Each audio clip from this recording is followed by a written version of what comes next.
What is up, everybody? Welcome back to Mile Higher Podcast. Today we've got episode number 32. And what are we talking about today? We are talking about something that's actually been really highly requested, and that is the mysteriousness. Is that even a word? Mysteriousness? Yes. I guess. Surrounding all of these people that have gone missing in national parks. Or on just wild lands, federal lands, things like that. National land. Yeah, across the country. Yes, and there's a very large amount of them. And you guys have asked so many times, so we're doing it today. And it is really going to be an interesting episode because there's a lot of things to just ponder, you know? Like there's a lot of open-ended things here. Very open-ended. There's not a lot of conclusions that are going to be drawn today because there's so many possibilities. And I think I'm honestly surprised we haven't done this sooner because this takes place, actually some of the cases we're covering take place in our backyard practically in Rocky Mountain National Park, which we've been to many times. I've been there probably far too many times, but we are going to talk about all of that today. But before we jump into that today, just want to quickly thank all of the fans out there for the support, all the patrons out there. We really appreciate you guys. You guys are helping us get a new studio so we can get out of this bedroom and into a real studio space with more room. It's going to be awesome. And we have a vlog of it too. If you guys, I know some of you probably don't know this, but we do have a vlog channel that we post occasionally on, and we're trying to post on it more. But I just posted a little vlog about the beginning of the renovation of the new podcast studio. So you can check that out. If you just type in Mile Higher Life on YouTube, it'll come up. Which, is the name of our vlog channel now. Yes. And if you go and watch, we'll be posting, different stages of the progress of the construction. Like tomorrow, they start laying the new floors and stuff. Mm-hmm. We've got new furniture. We've got a sweet, the new sign is going to be like amazing. I don't think you understand how cool it's going to look. And it's just going to really make this feel like, I don't know, just a whole nother level higher. Mile higher. That's right, baby.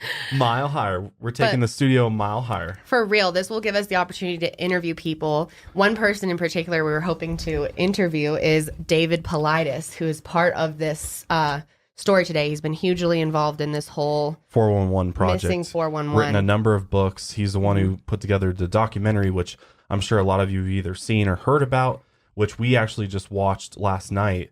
And so he's heavily involved with this, and he actually lives in Colorado, which is even more convenient. So of course we want to have him. We'd be honored to have him on our podcast. That'd be fascinating. But we can't really hit him up right now. Be like, Mr. Paulides, want to come sit on our lap because we have no room. It would literally be like, you could just stand between us. Just stand against the green screen, just right here. Be like, hello, sir.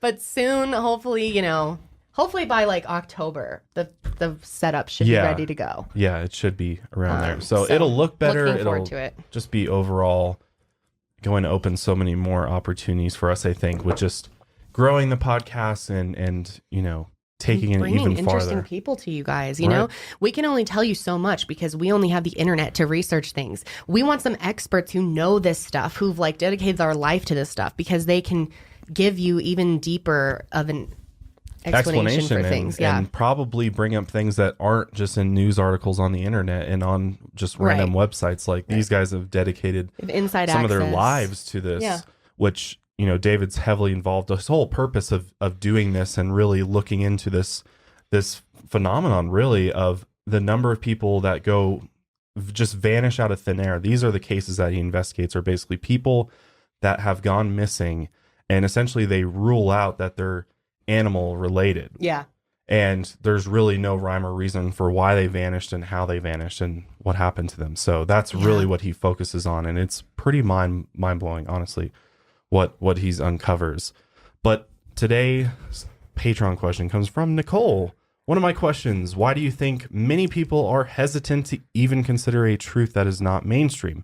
For example, why do you think some people discount all conspiracy theories? Mainly, I think it's because people are afraid to admit it. Because once you admit one thing, that kind of opens the door for another thing. And I think a lot of people can't even go there. No, you're absolutely right.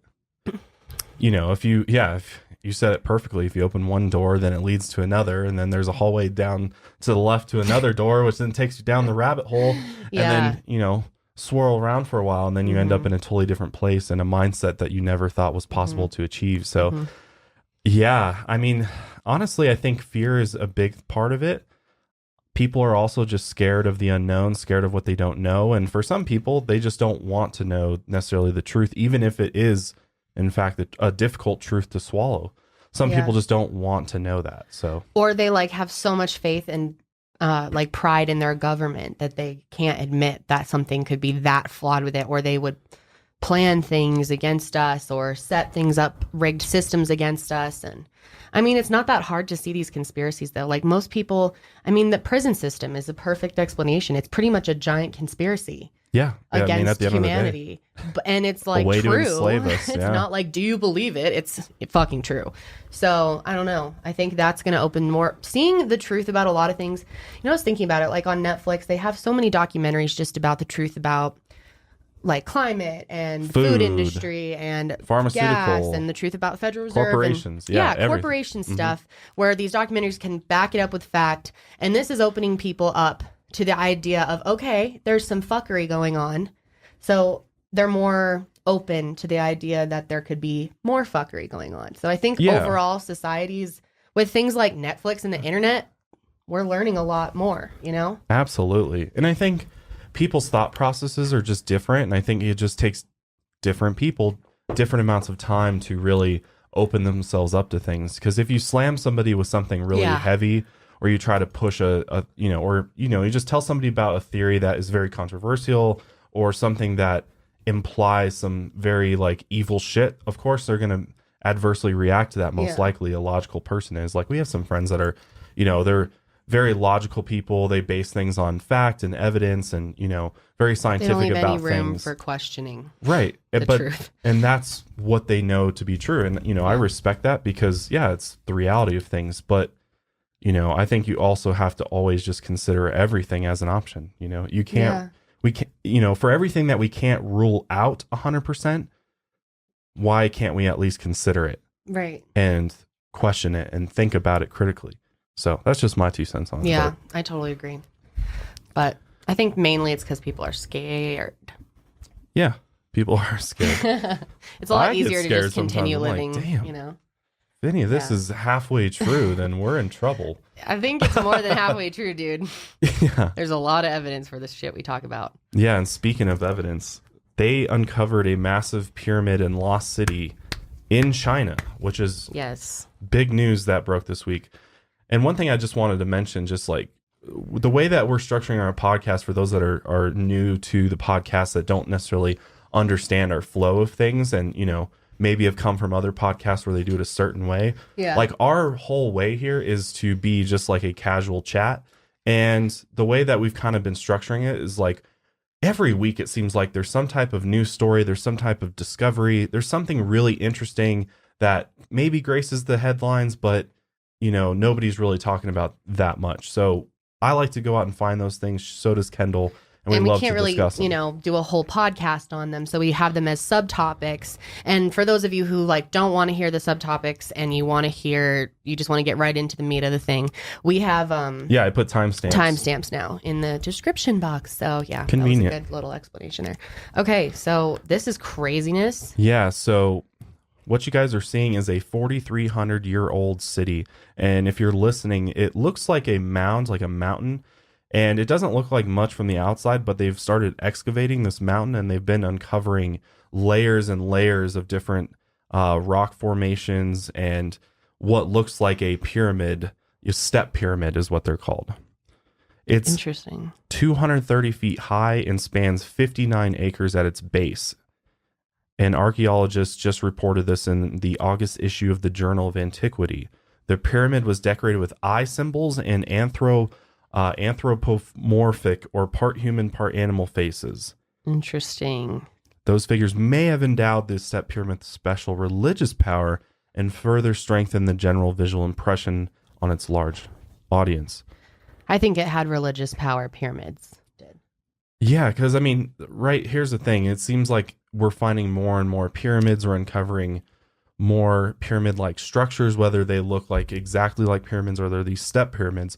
It's very, very interesting that they are showing up all over the world.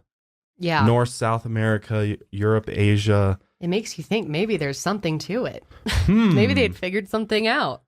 Maybe there is something special about the pyramid shape, and maybe there is a reason. Like for me, I think it go either way, right? I think the pyramids could have been a major structure in their religious views or spirituality, at the time that these were built. I think there was something special about them, if you want to use that word. But either that, or it seems to me like they may have been used in order to conduct this type of electromagnetic energy source. Yeah.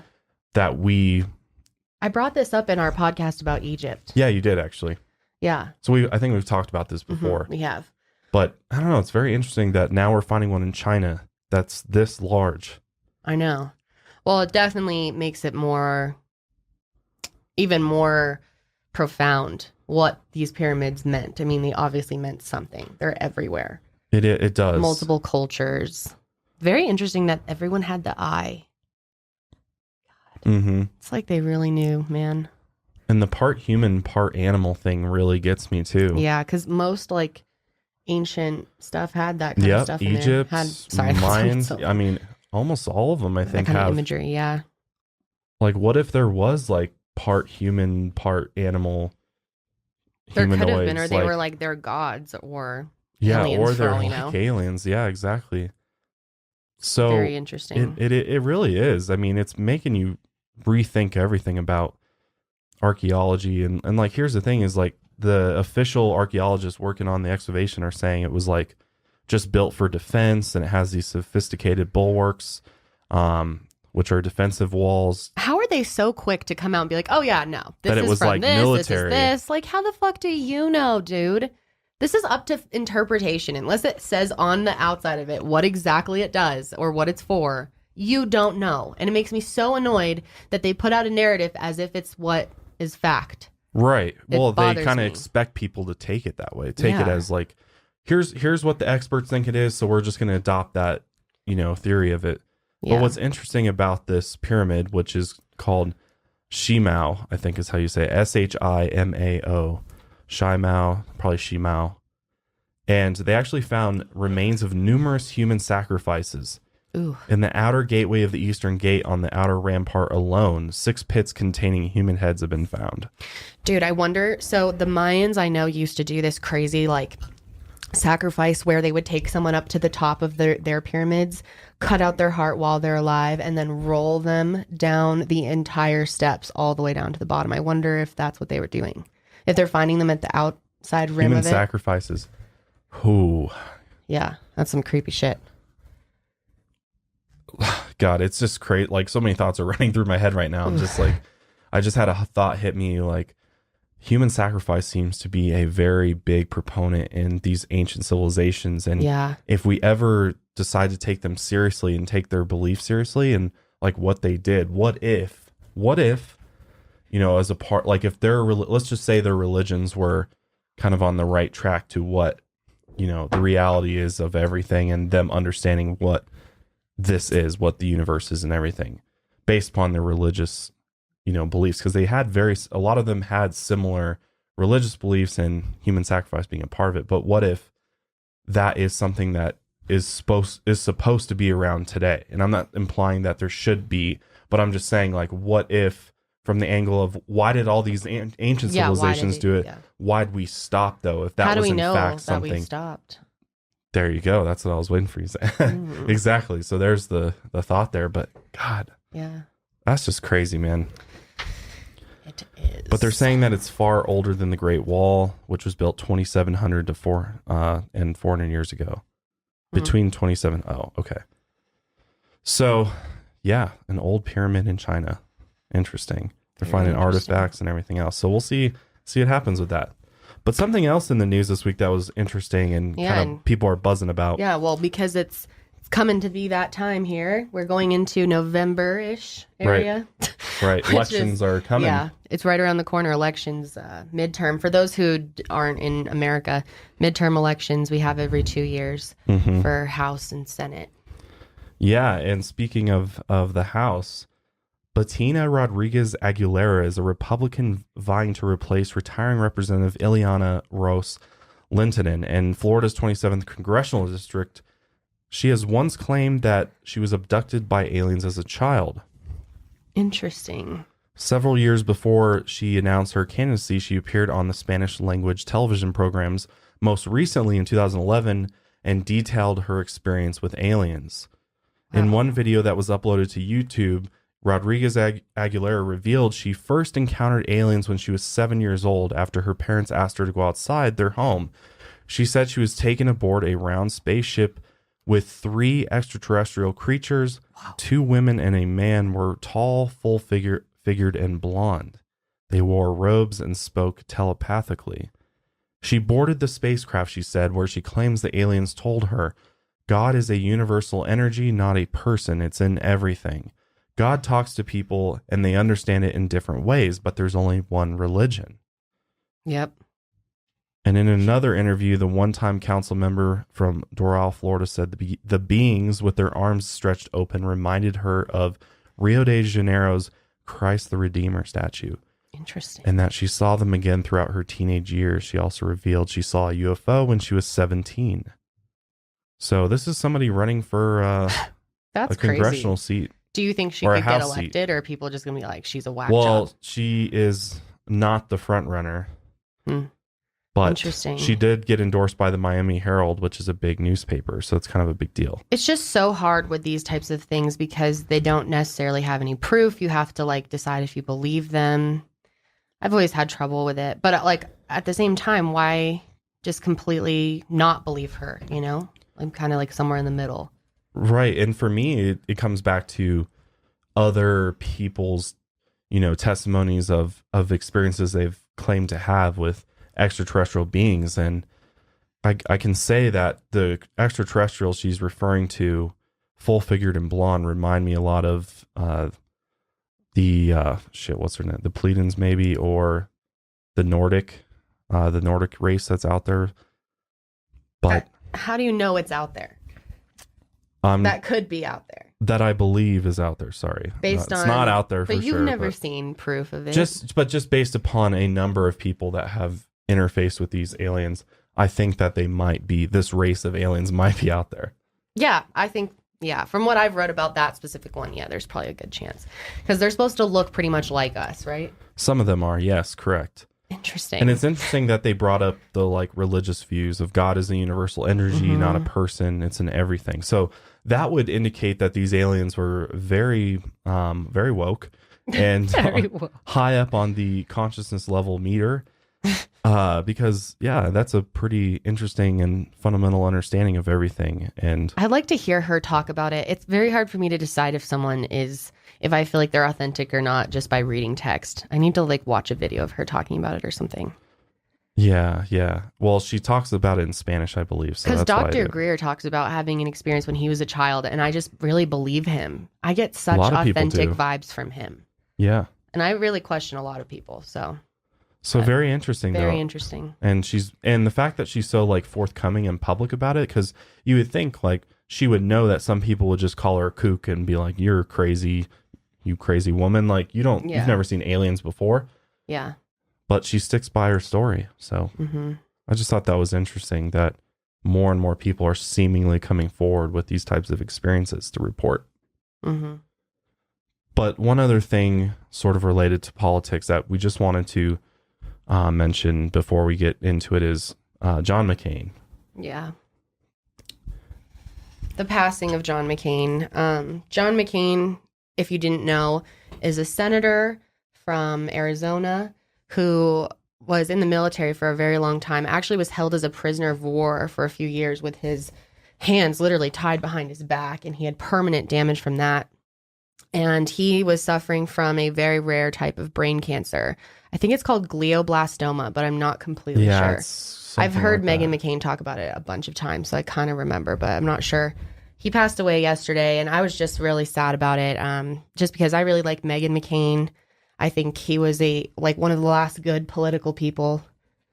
And I mean, depending on what you think, like I just had a respect for him. Right. I mean, you may not always, go along with his politics or views of thinking, but when you look at him as a human being, when you look at his life experiences, what he's gone through, what he sacrificed, Yeah. it's astounding. And it's, he is a true patriot, true American hero. He's done more for this country than probably any of us could even ever come close to in our lives.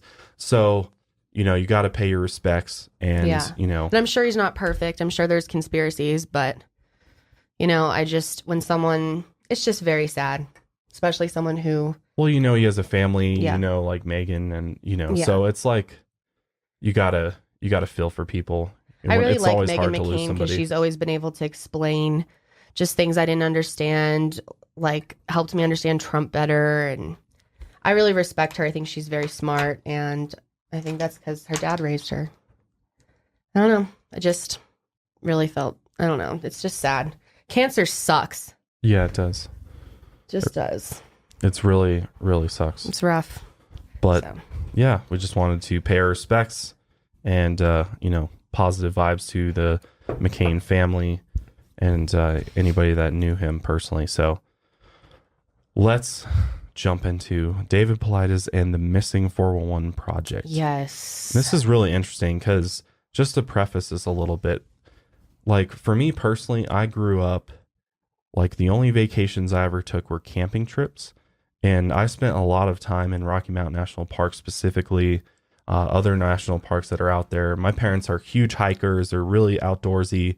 They're into, they're into anything outdoorsy related, but they definitely do tons of hiking. So growing up, instead of going on vacations to, a lot of the, popular vacation spots that families go to, my parents would be like, all right, we're going to spend a week out in the middle of nowhere. And sometimes we'd literally camp in places where there was no designated camping spots. Like we were just in the middle of the national forest or something, and just like nobody around us. And thank God I didn't know what I know now about that. And I was like, whatever, like I'm just in the middle of the forest. Cause every time we're like, oh, we should go camping. Then we're like, we look at each other like, wait, we know too much. Like, I don't know. In a tent? It's a little scary. It's not really secure. But it shouldn't be. I mean, I love camping, but no, I do too. now we normally try to stay in the cabins. Mountains. Yeah, we try to do it in a more secure way now. Let's just say that. But this is very, very interesting, this 411 project. And so is David Paulides, which, again, we want to have on the podcast because he is in our city. So David Paulides, he obtained his undergraduate and graduate degrees from the University of San Francisco. And then in 1977, he began working for the Fremont Police Department. So this guy is extremely reputable, has a history in law enforcement. In 1980, he transferred to the nearby San Jose Police Department and worked in the patrol division of the SWAT team, as well as patrol and street crimes unit. He was also a detective for a while, and he worked in the Vice Intelligence Unit and performed a variety of assignments. And in 2011, he retired after 16.5 years of service with the San Jose Police Department. And once you retire from the police department, a lot of people, end up going on to do other things. Other friends that I've had that have, had parents or whatever that have retired as police officers go on to do something else a lot of the times. And what David decided to do was become a cryptozoologist. So somebody who researches cryptids or creatures that, a lot of people often say don't exist, but seems like there might be some evidence for them, such as Bigfoot or Sasquatch. And David Paulides has authored a number of books on the topic of Bigfoot, as well as on the disappearance of people, to which he attributes unspecified unknown causes, which we're talking about today, and his 411 project. So he's kind of got these two different projects going on. Yeah. So in David's pursuit of the cryptid known as Bigfoot or Sasquatch, he self-published 2 Bigfoot-related books and created the research group called the North America Bigfoot Search, for which he serves as director. But his obsession shifted from Sasquatch to missing persons when he says a national park ranger told him a troubling story. Over his years of involvement with numerous search and rescue operations at several different national parks, this ranger said he had detected a trend that he couldn't understand. The ranger explained that during the first 7 to 10 days of a disappearance, he would witness massive search and rescue activity and significant press coverage. Following this initial week-long effort, there was almost always an immediate halt to the coverage, a discontinued search for the victims, and no explanation from the search authorities.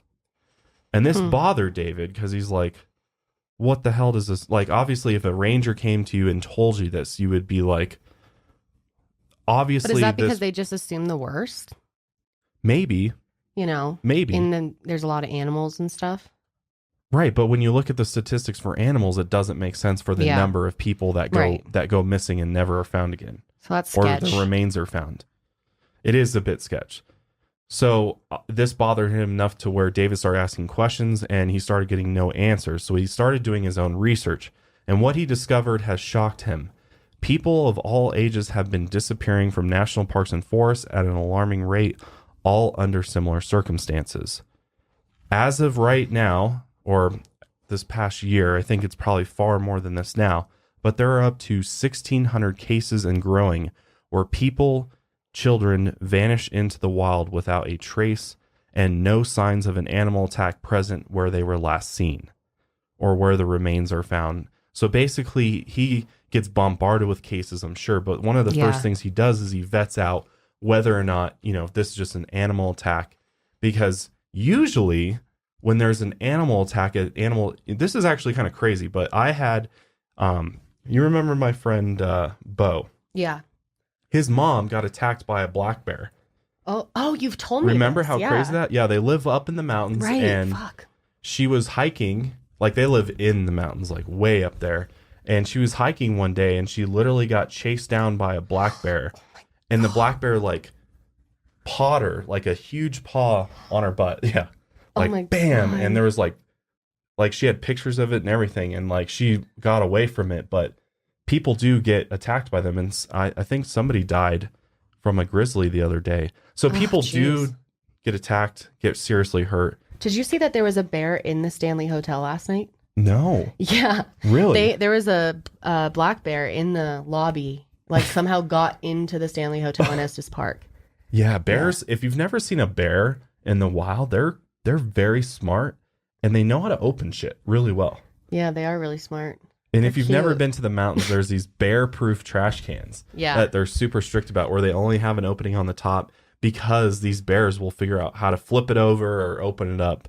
So that's interesting. And that's one thing I think you have to really consider. And I want to talk to him more about, because I wonder if, with animals seemingly coming down in elevation closer to humans, like there's going to be more attacks and more, animals around. So are they to attribute for some of these disappearances? But not in every case. What's also interesting that David found was that in many of the cases he researched and investigated, parents and relatives of the victims believe their loved ones were kidnapped. And we'll talk about one particular one, or maybe even two today, or maybe all of them actually, where kidnapping could be a possibility.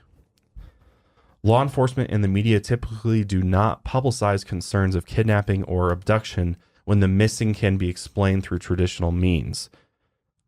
That's true. They do. They oftentimes, especially like if somebody in the wild, they'll immediately go to animal attacked, which, logically that makes sense. Yeah. But there are too many similar cases to ignore the trend. The consistencies must be accounted for. Victims' families are left without closure, and the Park Service refuses to follow up or keep any sort of national list and or database of the missing people. Thousands of missing people. And this documentary that he put out called Missing 411, the movie, I'll link it for you guys so you guys can go see it. It's on Hulu for free if you've got a Hulu account, or it's on Amazon and Vimeo. But in his documentary, he sits down with Ken Salazar, who was during the Obama era was the head of the Department of the Interior, I believe. And he asked him like point blank, he's like, is there any list that exists to account for all the missing persons in national parks and lands? And he literally, of course, like chokes on his saliva and is like, and then makes this like bullshit excuse, basically like, no, that would be way too hard. Essentially, we don't have a way to do this. Yeah, didn't they say that it would cost $1.6 million to get that information? Yeah, I think that's what David said it was. Yeah, it was like 1.4, 1.6 million. They gave him some crazy amount. to do that. This makes no sense. So they have no database. We have no idea exactly how many people have gone missing. And there's a lot of national parks. Yeah. And there's a lot of people that have gone missing in them. Yes, there's a lot. So David's instincts told him that this was a story that needed to be told. So in 2011, he launched the Can-Am Missing Project and then devoted 6 years to investigating missing people in rural areas. And the result of this was the identification of 52 geographical clusters of missing people in North America. These clusters form the basis for his self-published 6 volumes in his popular Missing 411 book series, with his most recent book being Missing 411 Hunters, Unexplained Disappearances. So he also put out the documentary we just mentioned in 2016. And his whole hope with this, and from what I've gathered, is that he just wants to bring awareness to the amount of people that are going missing in national parks and like have people start thinking about this a little bit deeper. I really appreciated that about him, is that his documentary didn't push any narrative. He didn't say, I think it's Bigfoot, because like, I don't know if I think it's Bigfoot. I think it may be something else. So he really leaves it open for the viewer to kind of make up their own mind, and definitely doesn't push any narrative in that. No, not at all. Which is nice. Which is great. And I think the best way to do it. So I agree. I just wanted to give you guys a little listen of his teaser trailer here because it's so fascinating. Hang on one sec. Sorry.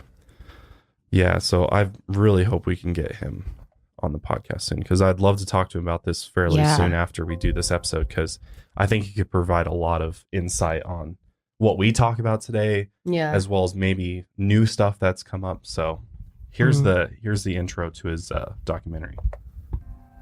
According to state police, there are 41 missing children. At least they have an idea of where he was last seen. Follows them for a point, but then turns around and goes back. There's no clothing, there's no blood, there's nothing there. Makes any sense to this case whatsoever. It's something. I called every name I could, and I listened. I wanted the media to be on my son, not on me. Why are they acting this way? Are they concealing something? Doesn't matter who thinks you're a murderer. So that's, well, if that doesn't grab you, then just wait till the end of this episode, because it's really interesting. It gives you a very good visual representation of the stories we're going to be covering, because we're going to cover some of the stories that are in his documentary, but I'd highly recommend you go watch it after this, because it is very interesting. And one of the things that's mentioned in there is that a lot of the kids or children that go missing, there's a strange trend among them that many of them have some type of physical or mental disability, it seems, which, I don't know exactly what that exactly means, or if there is more significance to that, but it is very interesting that of the children that go missing in national parks, a large number of them have some type of physical or mental disability. So interesting. And then the one rescuer that's in the film mentions a time where one of the weirdest things that happened to her while out searching for somebody. She was just searching through the woods, and all of a sudden a young child comes out of seemingly nowhere and has no clothes on. Yeah, that's and so creepy. She's like, what? Like, what is going on? Like, that's weird. And I think you're starting to hopefully kind of see some of the trend here in some of the things we might insinuate about that. I mean, that's just so wild. But let's talk about story number 1, and that's about Jared Adadero. And he is a 3-year-old who disappeared while hiking alone on a steep trail through the dense woods of Roosevelt National Forest in Colorado in October 1999. And a lot of these take place in Colorado. Yeah, they do. So Jared's father, Alan, who owned the lodge that they were staying at, let Jared go for a short hike with some adults and his 6-year-old daughter. And one thing to mention about this is he was at there was like a church group there, like a Christian church group there, and he went with them because they were staying at the lodge that he owned. At some point, Jared became separated from the adults and his sister. He eventually ran into a group of fishermen who talked to him for a little while and then let him head back alone. And this was really weird the way they explained it. They basically said that they were kind of like walking in a single file line along the trail. And they were then hiking along. They sort of like got spaced out. and then somehow they lost track of him. They stopped for a period of like who like 10, separates 20 that minutes, much? and then he's 3. Nobody was watching him. He's fucking 3. And just let him like run off. I know something really was like really off about that to me. So he runs off, and then he runs. There's like a roaring creek or river, pretty much, where fishermen are fishing, and the fishermen remember this kid coming up to them, and they're like, "Where, you know, who are you with?" Yeah. And then they send him back. They should have like walked him back to his parents and just be like, "Run back, little child!" Like, yeah, run back into the woods. Like, oh my God. that Some people seems so have dumb. no like instinct for this kind of stuff. I swear to God. But after Jared leaves the fisherman, he's never seen again. We have no idea where he went, where he disappeared to. He's just gone. So search and rescue is immediately called with the trail clearly marked and many people on it that day. Jared's father and the adults who were in charge of his safety expected him to be found in a matter of hours, which how far could he possibly go? You know, in that amount of time. I mean, it wasn't like days or hours and hours and hours that he was missing. Right. It wasn't that long. But he ends up being missing for a long time, because it wasn't until 2003, so from 1999 to 2003, is when a pair of hikers found his clothing, and shortly thereafter, teeth and skull fragments or skull cap were discovered and later matched to Jared by DNA. And what's so puzzling and weird about this is that his remains were found off a part of the trail marked strenuous. Strenuous, so like harder? It was 500 feet up a like boulder field. Oh, right, yeah. Which, if you don't know what a boulder field, this is very, very tough terrain to hike up. These are huge boulders. You're having to look like a couple steps ahead of you. And for a child to get up that high That'd be difficult. Is crazy. Yeah, is like insane. Doesn't even seem possible. Remember the pair of hikers were like, we're avid hikers, and that was tough for us. So there's no way a little kid like wandered his way up there. No. So Doesn't make any sense. That's interesting. And what's also interesting is that the search and rescue teams involved claim to have gone over the area where they found his remains prior to actually finding them. That was another interesting thing about it, was they were like, yeah, we swear we went up that side. Like, how did we not see this if it was there the whole time? Like, yeah, that's what's so weird about it too, is like kind of just like appeared later on. Yeah. And it's just so bizarre. Let me explain this. So many speculated that Jared had been attacked and carried off by a mountain lion. The findings seemed to fit the narrative until they found his clothing, or had his clothing examined. And this was perhaps the most weird thing about all of this, is that they actually showed it. His fleece jacket is not like ripped up like you would expect because like, right, a mountain lion takes you and eats you. If that's what you're going to say happens to you, then it's not going to like preserve your clothes first. It's going to just tear right through it and, rip them off. Right. That's what you would think. I mean, maybe not, but it wasn't ripped. It was like folded, and the pants were intact. Yeah. But inside out. Yeah. That was weird to me too. And the pants are actually torn and like ripped apart, but it's clearly from birds like picking off the fabric to use as later like, on. Yeah. Right. But then what was also really weird is the shoes were like in great condition. Yeah, they were like perfect. They were just sitting there. People who found it were like, it just looked like it was sitting there, like it was supposed to be there, or a kid just stepped out of it. Yeah, that's exactly what they said. That's so fucking crazy. Yeah, that's really weird.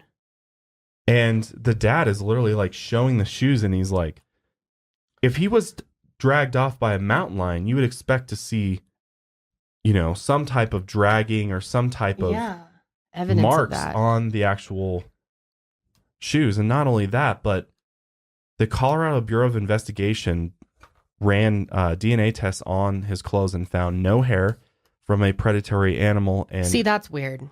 No blood. It's not like an animal's trying not to leave behind evidence either. So that's just so weird. The fact that there's no blood on the clothes, the shirt's not ripped at all, and there's no mountain lion hair. I would expect that you would see at least something, tissue, anything. That's so weird. But there's no blood either. What on earth? Because I mean, if a mountain lion were to like attack me, there'd be blood on my shirt. 100%. Yeah. 100%. Somewhere, or a hair, or They something. go. They're smart. They go where they can like. Yeah. They're predators. They know where to go. They go for that shoulder, neck area. They go for that. They would know to attack there. I was wondering though, like if you were to get like bit in the neck by a mountain lion, what if they like didn't take their teeth out of the puncture wounds and that kept the blood in? Could that happen? Or is that just like not, like would some blood still have come out? There would have been blood. 100%. Well, think about it. If you were to take a pin, stick it in your finger, blood would immediately come out. It wouldn't plug the hole, you know? Blood would come out. Right. Especially that big. And a mountain lion's going to readjust its grip. It's funny you said that. I literally just watched a YouTube video about a woman that the video is literally called "I Survived a Mountain Lion Attack." And I watched this before watching this.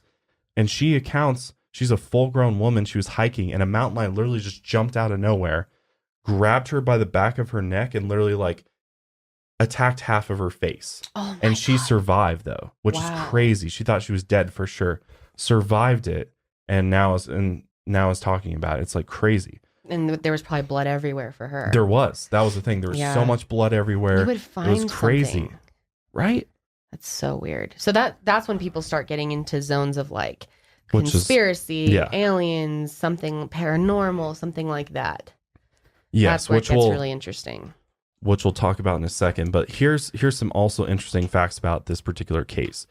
So a group called the Thunder Street Ministry, who has worked with the Adidero family specifically, help them to solve cold cases, provide investigative services at no cost, kind of like a for free charity type group. But they made a visit to the Poudre Canyon from September 21st and 24th and spent some time with Adidero family on the Big South Trail, which was where Jared was last seen. And they had some thoughts. I found this on a Reddit forum because they had some thoughts about this, because there's been a ton of craziness surrounding this, and some of it coming straight from his dad, which I'll talk about. But they wanted to make a few statements about this case. They said, the group that Jared was with was comprised of individuals known to Alan and whom he hosted at the resort in the past, save for 3 new people in the group. The woman who was initially looking after Jared and his sister was a family friend who had babysat the kids on several occasions and had given the family a place to stay when they first moved to Colorado. That's interesting. So they did have somebody that was like a babysitter for Jared and his sister that was on the hike with Jared that day. That's weird. Yeah, isn't it? Yeah. So initially, when Alan refused to let Jared go on the hike, he was told they were only going to the Poudre River fish hatchery, which is less than 10 minutes from the resort. It's like trout, right? Mm-hmm. He was familiar with that area and eventually let Jared go along. The team made a stop here on the second day of the trip and found it to be an ideal place for families to take their kids. The group then left without telling Alan where they had gone. Jared's parents, here's another interesting thing. Jared's parents divorced a year or 2 before moving to Colorado, so she was not in the picture until after Jared disappeared. Which is why in the documentary you only see his dad. Yeah, I was wondering about that actually. The condition of Jared's clothing indicates that someone placed them there to be found. As someone mentioned earlier in the forum, the clothes would have been covered with debris if they were even strong enough to have lasted 4 winters in the canyon. That's what's so crazy, guys, is that he goes missing in 1993 to 2003. And when you see his clothes, I'll see if I can put it in here, but if you're seeing his clothes, then you are going to be like, well, especially his fleece pullover, you're like, what the hell? Yeah. 3-4 years in the forest, like no debris. Yeah, it looks like it was literally just set there. That is so weird, but like if someone abducted him, why would they come and like bring his clothes back? What the fuck? That is so bizarre, dude. It is bizarre. Because mountain lions do not skin their prey. Like they don't remove clothing. Yeah. What? So that is very interesting. Also, the remains found are completely inconsistent with a mountain lion attack. Initially, they did not find any remains with the clothing. After a press conference was held and the sheriff made his claim that it was a mountain lion attack, a well-respected medical examiner by the name of Dr. Michael Baden was interviewed. He was very blunt in his analysis that if it were a mountain lion attack, you wouldn't just find nothing. He said you'd find small bones in the shoes, that you'd at least find a tooth. It was after this they sent the forensic team to comb the area and found a tooth sitting on top of a log with no debris covering it. The tooth was also determined to be from the lower jaw, which was not found in the area. So what the fuck is that about? Like, how does that happen? How does one tooth just show up on a log with nothing else? How would they have not missed that? Or like, wouldn't it be, wow, that's so weird. That's creepy as hell. It just appeared. It's almost like someone's setting it out. It seems like them. It's like a, yeah. Wow, that's so creepy. Very creepy. The sheriff who's in charge of the actual search was present only when news cameras were present. When they left, he left. He was also the architect of the mountain lion theory, which he claimed was what the press wanted to hear.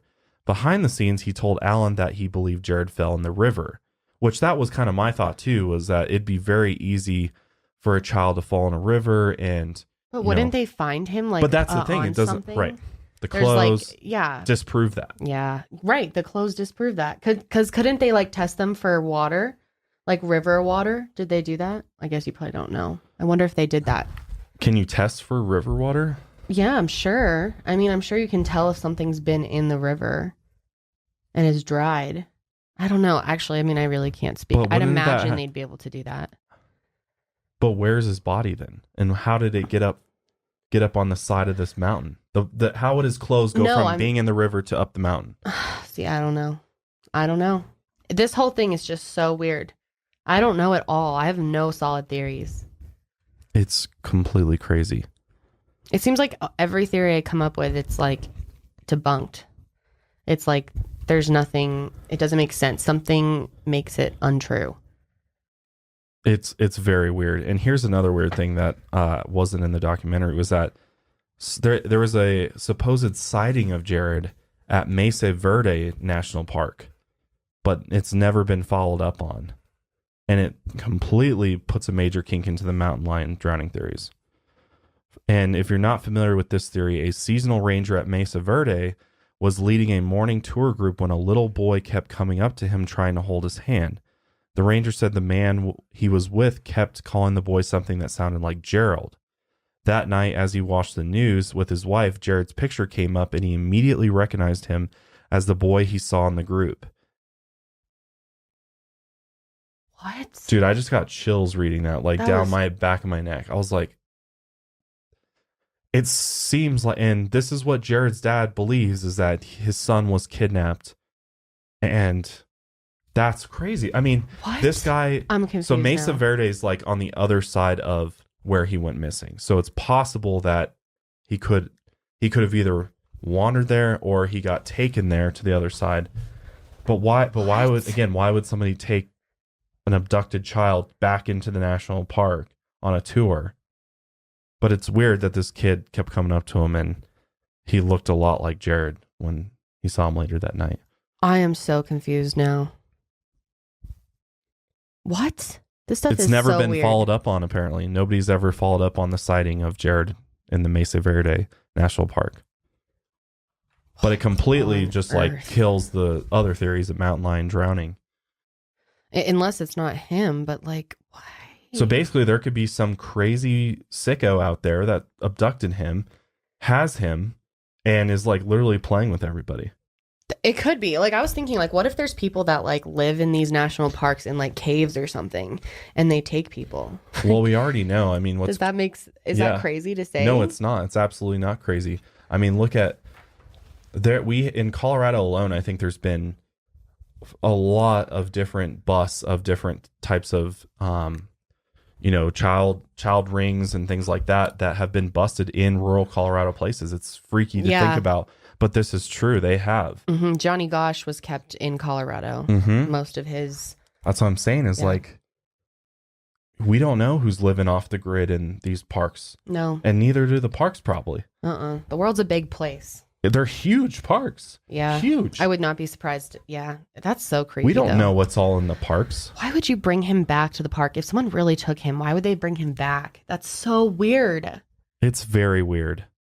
And the reason why I believe this even more is because Jared's dad himself does not believe the mountain lion theory, because he believes someone removed Jared's clothing before he was attacked. Wow. Which is it says why that he's not paid to do any speaking engagements or podcasts. It's rare anyone wants to talk to him about it. Why don't people want to talk to him about it? To Alan. They have, though. I have some information that he talked about in a podcast interview, actually. Well, it says it's rare that people want to talk to him. Yeah, which is... He could come on our podcast. Well, I'll tell you why. Because people think he's like crazy. Because listen to his conspiracy theory. Okay. Because there is no official conclusion from law enforcement on Jared's case. It's still open. But basically, Alan, Jared's dad, believes that Jared was abducted by a park ranger and taken to Mesa Verde National Park on the other side of Colorado, killed and then returned to the Roosevelt National Forest, and that the DNA test was fabricated by police and that no teeth have really been found, and that Jared's clothing was inside out when he arrived at the scene, suggesting molestation, but refolded back to normal when official photos were taken. That Jared was abducted by occultists or government pedo rings, that a man from the local police called him saying the police were keeping secrets from him about what really happened. The book calls police officers and investigators charlatans and calls Alan a follower of Christ who must stand up for their evil obstruction of justice. Interesting. So I'm not going to say this is, I don't know 100% if he said this or not, but this did come from an interview. So that kind of seems like that's what he thinks. Yeah, but he definitely does think that there was some type of abduction by somebody that killed him, or, you know, may have used him for, he could have been a sex offender or something like that, basically. Mm-hmm. And those types of rings do exist. With Absolutely. Government involved in it, they do. Yeah, and there is proof of it, which is crazy.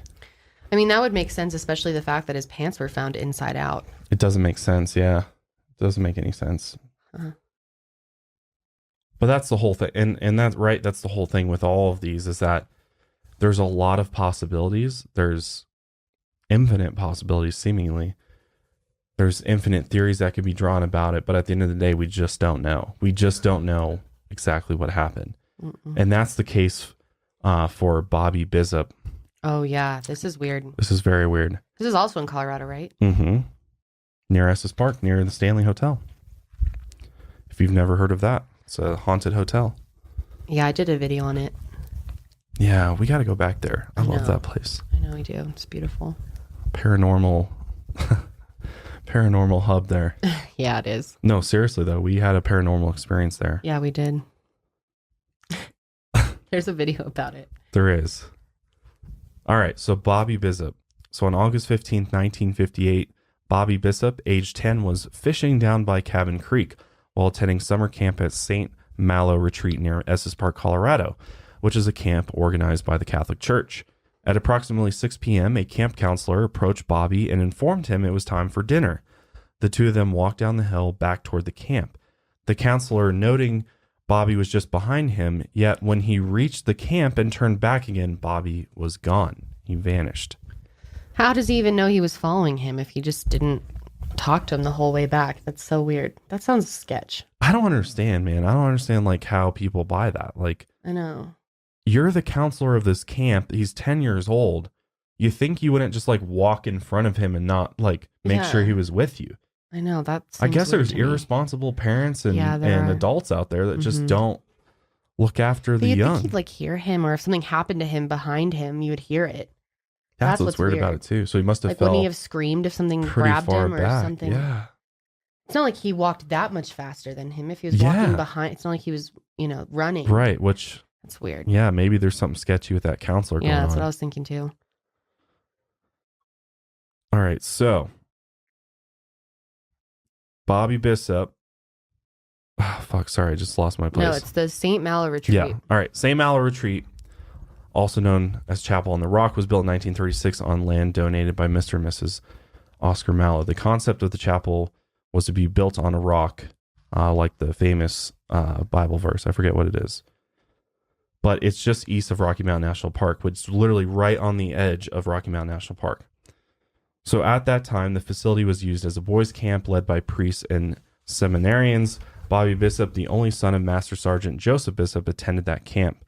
Bobby was mostly deaf and didn't speak clearly, so he mostly kept to himself, but he loved fishing. So after the search for Bobby begins, it extended across 4 days with an estimated 300 people searching over 16 square miles. So that's a huge operation, which in every case, this does not happen. In a lot of cases, there isn't this many resources to be looking for somebody. But back in 1958, they had a lot more, it seems. But the search included airmen from Denver's Lowry Air Force Base, where Bobby's father was stationed. Bloodhounds searched the woods, and skin divers searched the heavier ponds. The search extended up Mount Meeker to approximately 11,000 feet and 4 miles in each direction. There was no sign of him, only his bait box about a mile from the creek where he was last seen by his counselor. The camp director made a statement claiming he was sure Bobby was just hiding.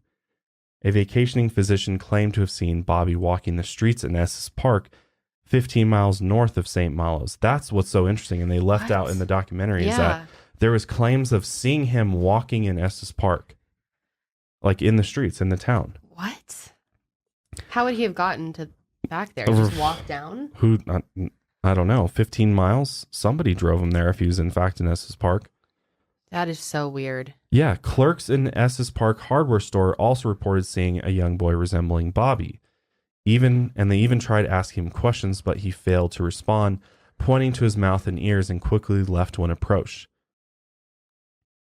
That's really crazy, because if that was in fact him, then he was abducted, clearly. Yeah. He didn't walk 15 miles in that time. There's no way. How could he have gotten abducted with the camp counselor like right in front of him? That's what's so wild about this. Something seems weird. I want to know more about the camp counselor. Yeah, me too.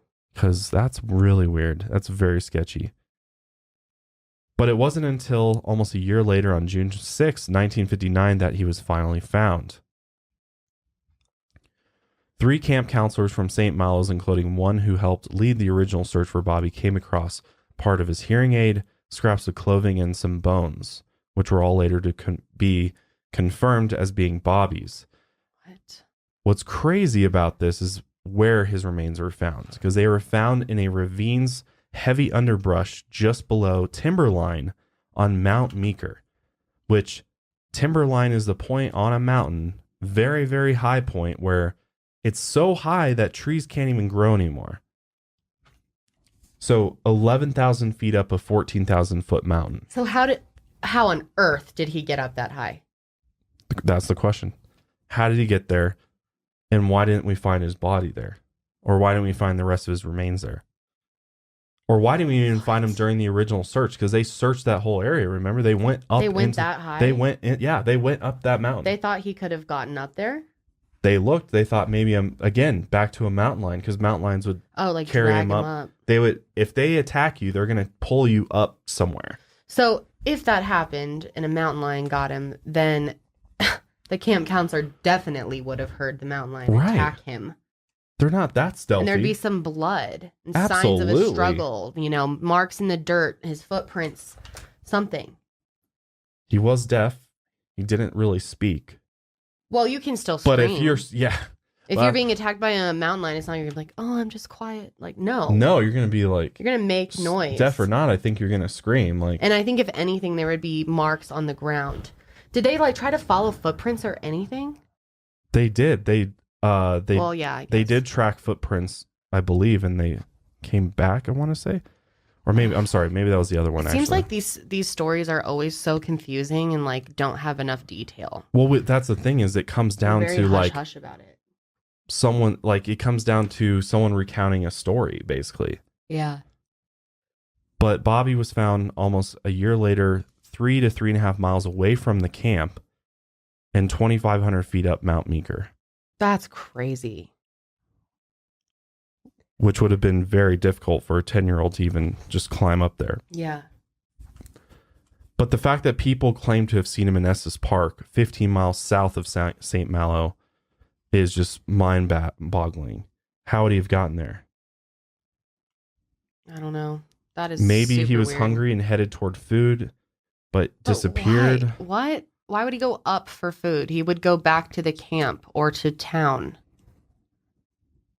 Yeah. What? Because even look at the picture. I mean, look This how just far that doesn't is. make any sense. Look how far the little location of remains compared to where he is. All the way up there. Wow.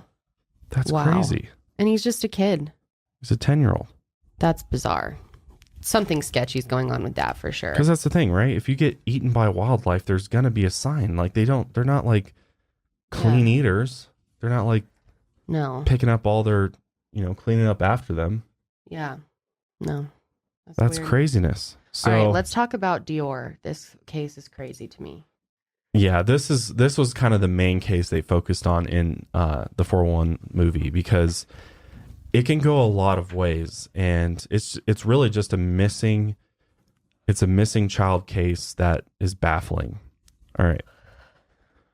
So the child's name is Dior, and he was last seen in Lemhi County in Idaho on July 10, 2015. He was with his parents, Jessica Mitchell and Vernell Dior Coons Sr., his great-grandfather, Robert Walton, and Walton's friend, Isaac Reinwind. The group was camping at Timber Creek Campground in a remote mountainous area about 10 miles west of Lador, Idaho. And this campground was extremely remote. The road to it was miles long, and it was like rocks, like off-road type road. Like, you got to have an off-road vehicle. So remember that. But at 2:35 p.m., Mitchell called 911 and said her son had disappeared. According to her, she left Dior with Walton, and she and Dior Sr. went to explore the campground. And when they returned about 10 to 15 minutes later, the child was gone. But that's not exactly that. They were walking with him. He started following them And then he to went go back, see yeah. something. There was something like they didn't believe that someone had found fish, and they wanted to see where they were The finding minnows, fish. right? Yeah. And so they were all walking, and he followed them. And then they were like, "Are you sure you want to go? It's a long way." And he was like, "No," and turned back. And then they didn't see him actually get to the grandpa. So Right. it's not like, and the grandpa wasn't communicated with, like, "We're leaving him with you," So who even knows? Well, that's what's so crazy is the story fluctuates a bit as far as what exactly happened at the time he was last seen. But they looked for him. His parents looked for him for about 20 minutes before calling 911. According to Mitchell, Dior never went anywhere without his blanket, his cup, or his toy monkey, and all these items were left at the campground. So what happened to him? He literally just disappeared. Somewhere between where they were walking and the campsite. Because the grandpa basically said he like dozed off. Like, he was like, he understood that he was to watch him, but he understood also that he kind of just... I'm confused though, because they said that they just sent him back. So maybe he thought he was with him. He was with them. Maybe. Yeah. I mean, that's the whole thing about it, is it doesn't make sense. And as we find out, the story changes. It gets a little sketchy. It gets a little sketchy because, it doesn't really make sense. And it doesn't make sense that his grandfather also had this other guy there that was just his friend. And this guy is a interesting individual for sure. But basically, to this day, police don't exactly know what happened to little Dior. But they quickly sent trained professionals, police dogs, helicopters out to survey the area to see if Dior had fallen into the stream and drowned, or he was attacked and dragged away by animals. But they found no evidence on either front. Which there was a little creek there, but it had tons and tons of branches and different things in it that would have, if he had fallen in, they would have found him. Don't you think? Yes, absolutely. It was very like congested. There's no way you could just float down this thing. It was like tons of logs and rocks, and it wasn't like a clear space with like tons of flowing water. It looked like kind of a creek that just had not something that would like sweep you away. Yeah, it was a creek. It was not a creek. river. Yeah, they kept calling it a creek. Do some people call it that though? Is that like I think a it's name kind of for like it? I don't know. I've heard that crick. before. Yeah, I've heard it called a crick before too. But of course, in many missing persons, especially missing child cases, first order of business is to look at the parents. Obviously, the police have to look at the parents to see and make sure that they're not involved in some way. And that's where inconsistencies begin to arise. The police finally admitted that Jessica and Dior Sr. were suspects in January 2016, as citizens wondered whether or not they should answer the couple's call for donations, which the thing about it is they have been very vocal about their missing son, and in the documentary they're interviewed pretty extensively about it and stuff. And for me personally, I don't get, like, they seem like pretty distraught and like upset. Yes, concerned parents for sure. They acted how I would expect someone to act. You know, Right. you can't judge someone for how they act, but like you also kind of can, because we've seen some weird things in the past. But they were definitely, I don't know, especially from him, the father. He was very concerned. He was very proactive about, you know, what do we do to find him? And the mother seemed really distraught over it. Mm-hmm. So, I mean, maybe they're going to be considered suspects when it doesn't make sense any other way. But that's where David Paulides and other people would say, well, it may not make sense based on what we know, but there's things out there we may not know about. Right. And that could leave someone being guilty for something that they're not guilty of, because it's something that's yet to be understood or something that's yet to be seen. Aliens, Bigfoot. I don't know. I don't have that much familiarity with like cryptids or whatever it's called, but I mean, who's to say that stuff isn't real? But the thing about it is, like, police have come out and said that, and this is a quote, they said people need to know that the mom and dad are being less than truthful, and they can make a decision whether to donate based on that. He said, we've interviewed them multiple times, and every time there are changes to parts of their story. The little things all change every time we speak with them. That's concerning. We re-interviewed them, but they weren't willing to tell us the truth. And this coming from the sheriff. As for the grandpa and his friend Isaac Rhinewand, who were also at the campsite, they were at the scene, so we won't rule them out. But in terms of persons of interest, I think mom and dad are higher on the list. 1 year after the disappearance, more weird evidence came out to suggest that things didn't happen the way the parents suggested they did. According to Idaho News, Jessica and Dior Sr. were evicted from their apartment in Idaho Falls, and inside the abandoned home, investigators found toys and a camo jacket that the parents said baby Dior had with him when he went missing. Weird. Yeah. Another weird thing is, and maybe completely unrelated, but Jessica does not have custody of her other two kids from another relationship, is something that I saw, which was interesting. That definitely hurts their credibility for sure. But what's really just makes me question them is they hired a private investigator to work for them to prove their innocence, actually quit working for them in November 2017. And he told the Idaho News that it is our firm belief that until truthfulness comes from the persons that we, as well as law enforcement, have named as suspects, there's nothing further to investigate. They went on to suggest that the parents get charged at least with child endangerment. Wow. Interesting. A private investigator said that? He also said a lot more, but it's, a lot of it is more speculative, I think. Wow. But a lot of people believe the parents know at least more about what happened than they're telling. And some people are saying it could have been an accidental death cover-up type situation. But where would they put his body? I don't know.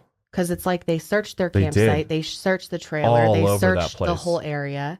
Where did they put it? Unless literally everyone was in on it and it happened days before. Well, that's what people think, is that the kid never made it to the campsite. That's possible too. Like maybe they were at a different campsite first or somewhere else first. That's where it happened, and then they like go out into the middle of the forest, and it's like more believable. Which is a possibility, right? But then you'd have to assume that the grandpa's in it, the grandpa's friend is in on it, the dad, the mom. Wasn't there some other person too? There was like one other friend, I thought. Too. No, it was the grandpa, the friend, and then the mom and dad. Well, weren't they walking when they were walking and he was following them? I thought there was a third person with them. It might have been. It was just the mom and the dad. Walton. Yeah, I believe so. Yeah. So it was the friend of the grandpa that was with them. I believe so. And he was fishing. Yeah. I remember now. He was fishing. He said he caught something. They went to go see. Right. So he was with them, and he wasn't with the grandpa, or else they would have made note of him being there as well. Yeah, and remember they went to the friend's like trailer that he lives in, and they like tried to like interview him, and remember how weird he acted when he like opened the door and just was like barely open. Was like, I don't think I saw that part. What? Oh no, I did. Remember? And I did. Yes. Hey, do you know? Like, can you tell us anything about the disappearance? And he's like, I have nothing to say, or something weird. He's a really weird dude. You'll see it in the movie, but I don't know. I just get weird vibes from like I think there's definitely something more going on than they're telling us. I really do.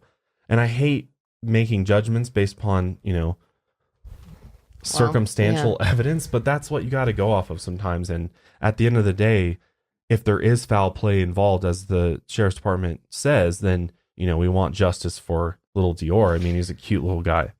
Wasn't her police call kind of strange too? I don't really remember.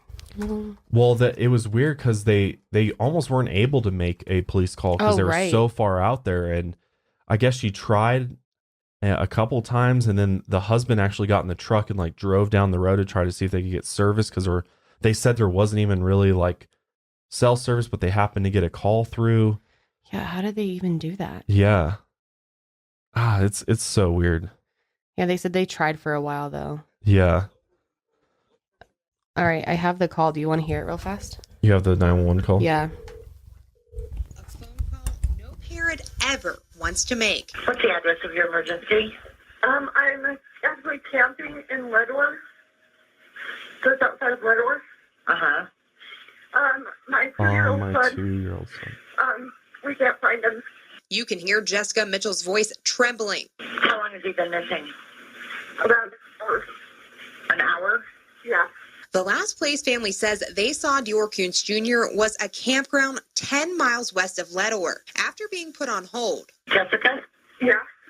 Okay. What is he wearing? He was wearing cowboy boots, a blue pair like pajama pants, and a camel jacket. The dispatcher asks for a description of the toddler. How tall is he? Hello? Yes, Probably just bad service. I'm not exactly sure how. He's about. She doesn't seem that focused though. Yeah. Huh. Interesting. It's so hard to like judge off emotion or any of that, because no one knows how you'd react. But my first thought is like, whenever I've heard a number of different experts say that if you ever hear before something like that it could imply there's some type of deceit there happening. It's hard to say. I say so much. No one knows how they would act. No, that's true. And I'm not saying that that's right at all, because honestly, I don't know what I would do. I might say because my mind might be such a mess that I can't even formulate what I'm trying to say, Right. So, yeah, that case is still open and still trying to figure out what happened to poor little guy, little Dior. Little Dior. I mean, I hope he's still out there, but God, it's been a while now. Yeah. Probably not. Hard for a little guy like that to survive in the wild if he is, alone. Mm-hmm. But let's get into a few more facts around this. That's just so interesting. So if you didn't know, there's roughly 640 million acres of federal lands, including national parks, national forests, and the Bureau of Land Management property. On a side note, the National Institute of Justice, the research arm of the Department of Justice, calls unidentified remains and missing persons the nation's silent mass disaster, estimating that on any given day there are between 80,000 and 90,000 people actively listed with law enforcement as missing. Wow. And this is not just national parks; it's just across the board. Yeah, it's insane. It's an astounding amount. That's crazy, though. That's really the missing persons thing is like a real problem. Like very. Totally. What the fuck is going on, man? I don't know. I think too many. I feel like it's just too many for. I think a lot of them are going to the same random. places. Oh, God. I think human trafficking is a huge part of it. I think it probably is a huge part of it for sure. And what's crazy is that a majority of those in that number disappeared in populated areas. However, a large number go missing in rural places, such as the cases like 51-year-old Dale Steeling, who in 2013 vanished from a short petroglyph viewing trail near the gift shop at Colorado's Mesa Verde National Park, which I've been to that national park and probably that gift shop too. And he was not even that far away from the gift shop, and he just disappeared without a trace. Morgan Heimer, a 22-year-old rafting guide who was wearing professional-grade personal flotation device when he disappeared in 2015 in the Grand Canyon National Park during a hike.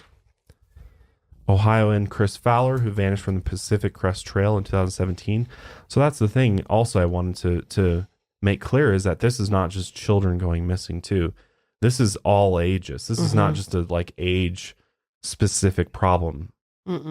It's not at all. Another thing that's interesting too is it seems like if you go missing in the wilderness or in a park, that there may or may not be anyone coming to look for you. Yeah. Which is crazy. That is crazy and scary. It's not like they have all these people on deck just waiting to find missing persons. Especially because you need so many more people. You need such a more advanced search party to search rough terrain like that. Yeah. So it honestly costs a lot of resources. Plus you're thinking like, what are the chances that they're out there?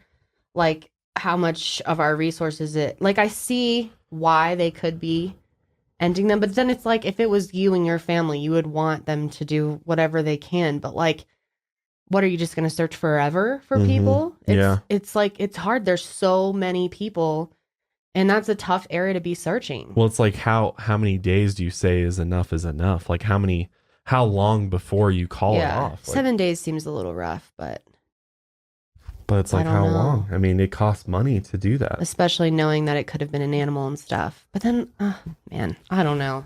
It's a little odd. This will kind of interest you, but so the national parks like Yosemite, Rocky Mountain National Park operate often as sovereign states with their own search and rescue teams, and with the exception of New Mexico and Alaska. But statutes that date back to the Old West stipulate that you're now the responsibility of the county sheriff in many places. And that's the truth, is like the county sheriff isn't necessarily equipped for search and rescue operations. Most of the time they're not. And they're the ones that are often responsible, that the responsibility falls on in many of these missing persons cases. Which is that the way that it should be? Should it be experts on staff for all these parks? Like Rio Grande National Forest has one full-time law enforcement officer. Ranger. Yeah. That's it? Wow. One law enforcement officer. Because like most of it is nobody's there, but people hike it and people camp it and things like that. But there's only one law enforcement officer. Because I mean, it does come back to money, and do they have the finances to pay rangers and things like that? Yeah. And they don't. They actually keep slashing funding for the national parks and stuff. Oh, totally. Like, that's what I mean. And I don't mean disrespect to anyone by saying, like, after a certain amount of time, enough's enough. But, like, they literally can't afford to keep doing it. And it's because they're being cut so much. So it's hard. So it's hard to just say, like, all the blame falls on the national parks and they're not doing enough. You can't really say that because they are trying to do, I think, what they can. But and it's just such a different situation too, because when someone goes missing in a city, there's a lot more witnesses, there's places, there's like more leads and things to go off of. But when someone's just missing out in the wilderness and it's possible no one has seen them, I mean, it's a lot harder to do. It's much, much harder. Like, where do you even start? No, you're right. And how do you know where somebody's going to end up either? Like, you can't even like really predict that because it could be anywhere. So here's some other craziness around this. So the Department of Interior, which we mentioned, who's responsible, oversees the National Park Service, knows roughly how many wolves, grizzly bears, wildlife roam its lands, but it can't keep track of the amount of visitors that disappear. Does that sound like a problem? Like, they can keep track of animals, tag, and all these other things, keep databases, make estimates. They can't even make an estimate or even give you an idea of the number of people that go missing. Is that just from like lack of communication between? There's no database. There's no system. That's ridiculous. And you'd think for something like that too, because I'm sure people do just get naturally lost in there all the time, and you should have record of how many. They don't have any statistics of like how often it happens or nothing. That's pathetic. They don't know. That's weird to me. They can't give any definite numbers at all. They have no way to track it. That's bizarre. The Department of Justice keeps a database for the National Missing and Unidentified Persons System, but reporting missing persons is voluntary in all but 10 states. And law enforcement and coroner participation is voluntary as well. So a lot of missing are also missing from the actual database, even the official database. because it's not even required to put them in the database. That is bizarre. Except for 10 states. So when David was interviewed by a publication called Outside, he said, "I don't put any theories in the books that he wrote. I just connect facts. Under unique factors of disappearances, he lists such recurring characteristics as dogs unable to track scents, the time late afternoon is a popular window to vanish, and that many victims are found with clothing and footwear removed. Bodies are also discovered in previously searched areas with odd frequency, sometimes right along the trail. Children and remains are occasionally found in improbable distances from the point last seen and improbable terrain. So basically in places where children could in no way, shape, or form get themselves to. Right. That's super weird. So some people find it tempting to just dismiss David Paulides' work and his books as just, he's a kooky guy that thinks that there might be, some cryptids or, Sasquatch kidnappings or something like that. So he does get discounted by some search and rescue professionals, but his books are in fact extensively researched. On a large map of North America in his office, Paulides has identified 59 clusters of people missing on federal wildlands in the U.S. and southern Canada. That's interesting. To qualify as a cluster, there must be at least 4 cases according to his pins. So if you ever visit Yosemite National Park, Crater Lake, Yellowstone, Grand Canyon, and Rocky Mountain National Parks, those are all places clusters. We want to go. Yeah, they are, because they're beautiful places. It's got to be safe. But it's Never definitely where yourself. well, that's the thing is like most of these people you never go hiking by yourself ever. Like that's just like a rule of thumb with hiking or being in the mountains in general, is just you never go anywhere by yourself because you're in the wild. Like would you go on an African safari by yourself? Like it's the same kind of thing. I mean, there's probably more animals in Africa, but you still got to worry about wildlife in the mountains. And I think a lot of people just don't think about that. Don't you? Yeah, I do. They don't even think that there's a chance. And now they don't even like Rocky Mountain National Park doesn't even let dogs in. You can't bring your dog in anymore. Because they're worried it might attract. It attracts mountain lions. Yeah. Mountain lions are here. They're like, oh, it's prey. Yeah. No, I know. They've been coming down for a long time.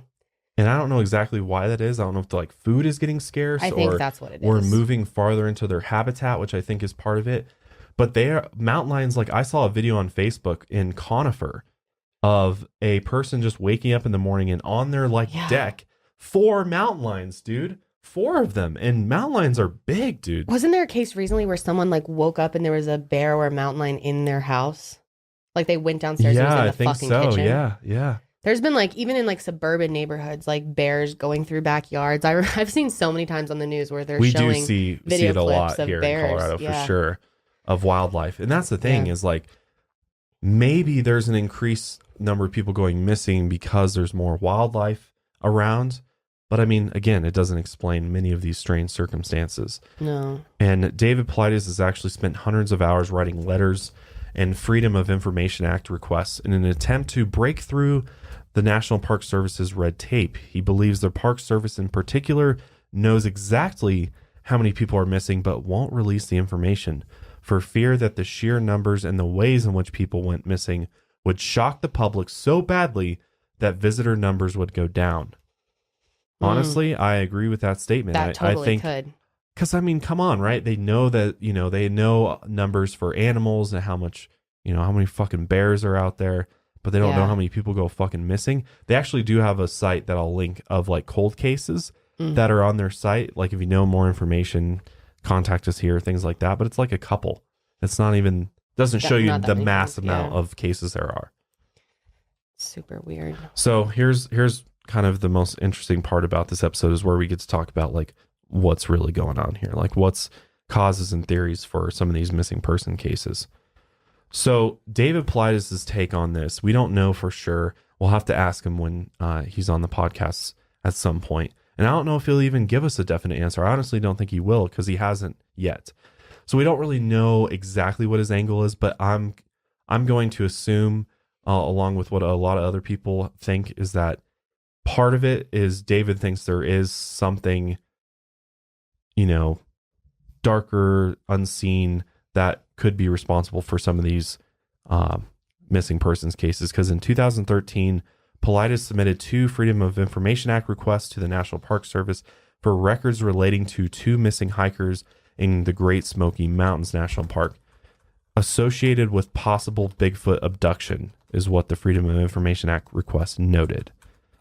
So, to me, I think he thinks it's a possibility based upon the amount of work that he's done, the amount of evidence that he's found for there being some type of Bigfoot out there, or half human, half bear type creature, which the whole thing with that, I think, is that when you have a half human, half bear as a creature, or, you know, potentially hunting in our forests, it would make you think that they're probably more intelligent, and maybe they're able to like just swoop these kids up or people up and disappear without a trace. Maybe they're smart enough to do that. I don't know. That's just like, I'm just throwing that out there. It's so hard to even like think, because there's like no evidence, so it's literally just leaving you. He has collected evidence, and I think we'll either do a podcast about some of that, or we'll wait till the half and half, the half he has evidence for DNA. He claims to have human, half Bigfoot DNA, things like that. Like he has, and a lot of people just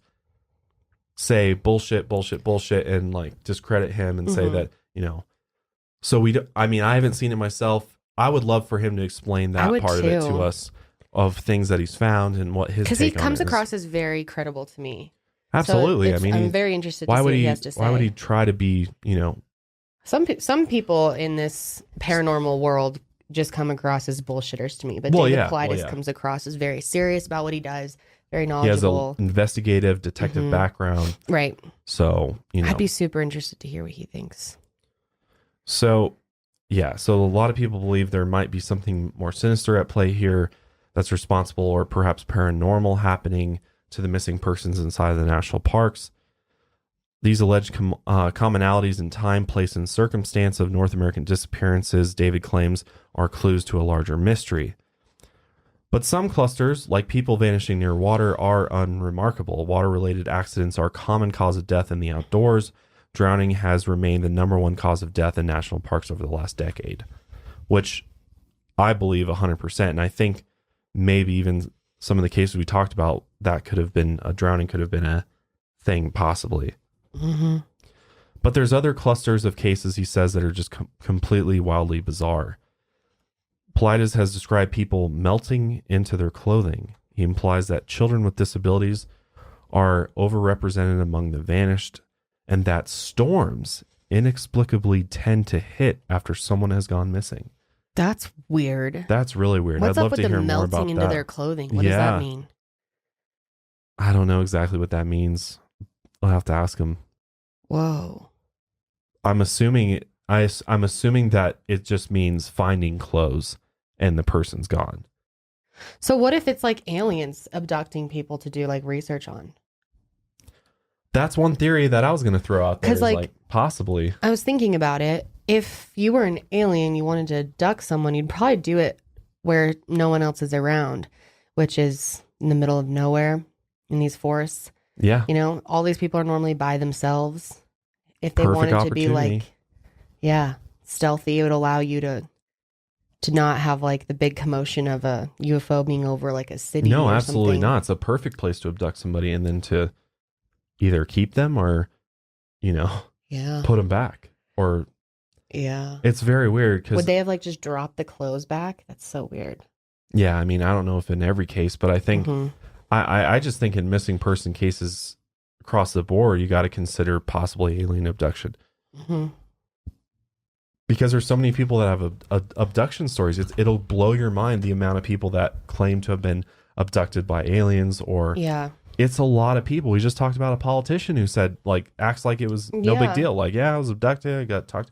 Like, maybe this is a very real thing that's happening. Maybe this is, like, I bet if we looked at a UFO sighting map versus like the clusters, I bet there's a lot of correlation. I bet there is Actually, I already know because I know what the maps look like, and a lot of UFO sightings do occur over national forest, parks, areas. So it's like, possibly. Yeah. I don't know. That's wild. But one other thing I wanted to mention as well is he said people disappear and are found in the middle of berry bushes. Berry bushes? He said they go missing while picking berries and some are found while eating berries. Interesting. He said that the That's connection random. between some disappearances and berries cannot be denied, which I think this is going back to the idea of a Bigfoot, or there's this Why? creature. Why? If you eat berries, the creature comes to you? Maybe they eat berries and maybe that's where maybe they smell it. No, just like maybe that puts you more at risk. Like maybe you're near somewhere where Bigfoot has been, and that's so weird. What if they're like, because they're part bear. Bears like berries, don't you know that? Like they eat berries. Did you know bears go and they eat berries off of the trees? Yeah. So maybe Bigfoot likes to pick berries and eat them. So he's saying that there's a surprising number of people that go missing or are found in berry bushes, which that's really weird. Weird, but I mean, is that why they're called berries? Because bears like them. Yes, Kendall. That's exactly why. That's bizarre, man. But some other theories for this is like serial killer, or these, or the victims are just victims of foul play, murderers running through the forest. Which, I mean, there's a lot of really questionable individuals that do reside in the middle of nowhere, off the grid. Yeah, like we mentioned, because it's a great place to be where you're, kind of unseen from everybody else. So could there be serial killers running around the forest? Absolutely. Could they be picking off people? Absolutely. Like we mentioned, people that are sex offenders, sexual predators, oftentimes will live off the grid. So there could be, again, the correlation back to human trafficking, things like that.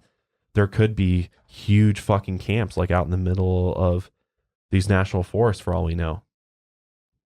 Government related or not. There could be. Another thing that I think about when looking at all this is, I think that one idea, if you guys remember Stranger Things, with the secret program going on there, was kind of in the middle of the forest. There was like this military base, this top secret base where they were doing experimentation on humans. I think it's very possible that inside of these national parks and forests, there could be government facilities underground, maybe not underground, but hidden in these forests where these types of black ops programs are still being conducted, because there's trillions of dollars missing from the budget. I mean, there's clearly shit going on. They're clearly still experimenting on humans. You think MK Ultra stopped? They're not trying to continue to figure out how to do that stuff? No way. It's definitely continuing. There's no way they were just like, oh, this is unethical. We're going to be done now. They have to do it somewhere. Yeah. Why not on their own federal stuff. land in the middle of nowhere where no one will ever find them, or a hiker might run across it and they can just pick them off. That's so true. And disappear. Because that's the thing, is like a lot of people, there's literally no explanation for why they went somewhere in the forest and then just disappear with zero trace, no trace whatsoever. Thin air. That's so weird. So my thought is maybe there's facilities where they're either, they're either doing human experimentation. From whistleblowers, I've heard they're doing even genetic engineering, where they're crossing humans with animal DNA, crazy things like that. I mean, that would be the place to do it. So could explain some of it. Or maybe they're just like, some of the children are getting abducted and then put into some of these black ops programs that raises them for their purpose. As crazy and wild as that sounds to some of you, like I've heard a number of different whistleblowers that corroborate this idea that they may take individuals at a young age and then do whatever and train them up for whatever their purpose is, and then, never release them back, or release them back years later even. Yeah. Way, way, way later on. Like one of these kids might show up like 10, 15 years from now and be like, here I am. Like, what if that happens? That would be so crazy. But then we'd at least know, like they could tell us. But I feel or what like if the like chances missing of that persons are very just like slim. start showing up, or are already integrated back into society after they've been through these programs, and they're somebody else, new identity, new purpose. They don't even know they've been. They don't even know brainwashed. they've even been brainwashed. That's another possibility. When they just kill them, though. I mean, sorry, that was morbid, but kind of true. I don't know, man. It's just this all just blows my fucking mind, and I know it's very scary. It's really hard to think about because we don't want to think the worst about this stuff, but I think you have to consider everything. Yeah, I think so. The government, aliens for sure. Another thing that I think we have to consider is this idea of kind of slipping through dimensions, possibly like coming across portals that might take you into another universe. I was or thinking about that too. A parallel universe. Like, what if some of these missing persons cases literally are plucked out of thin air, gone, vanished, gone.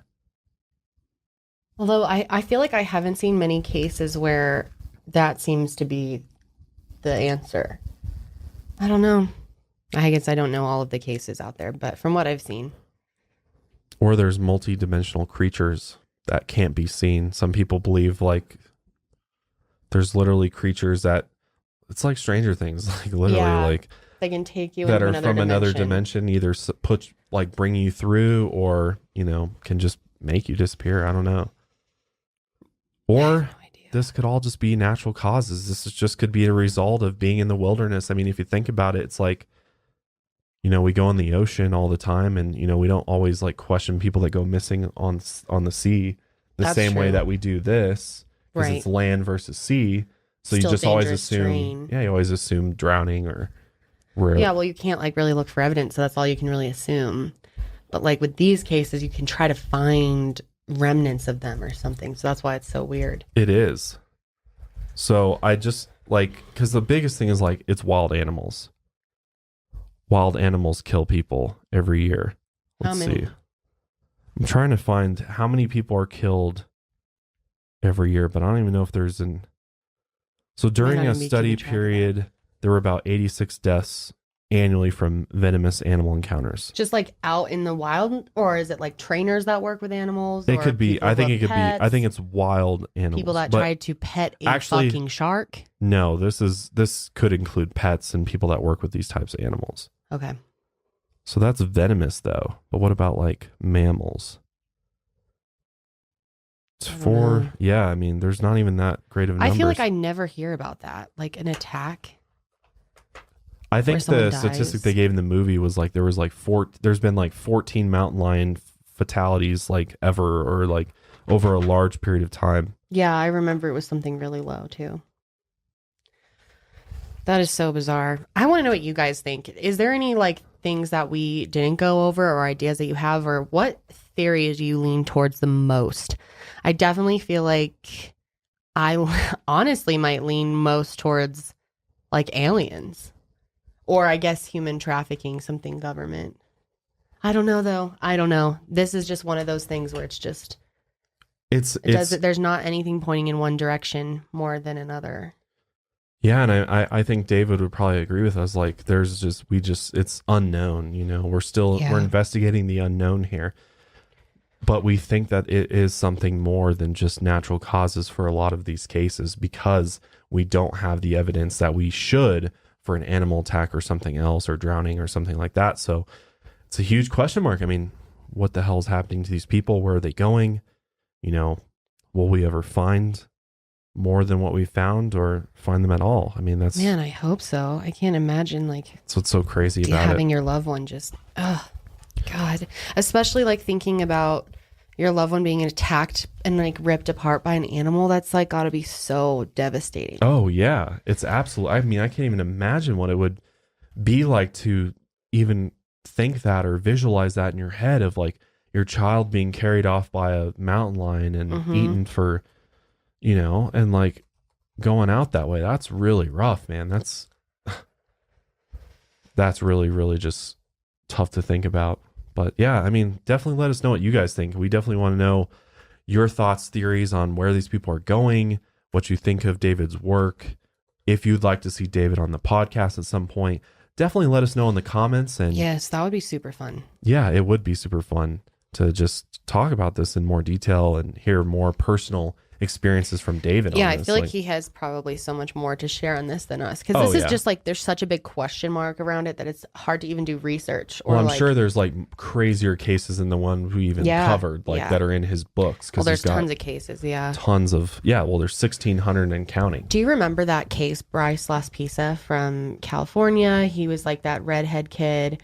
He was driving home to his parents' house and pulled off into this like little ridgeway near a mountain. And he wouldn't leave. They kept seeing him there. He kept not leaving. And then we looked it up, and there was a national park really close to him where he was. It was like really close, like a drive away. What the hell?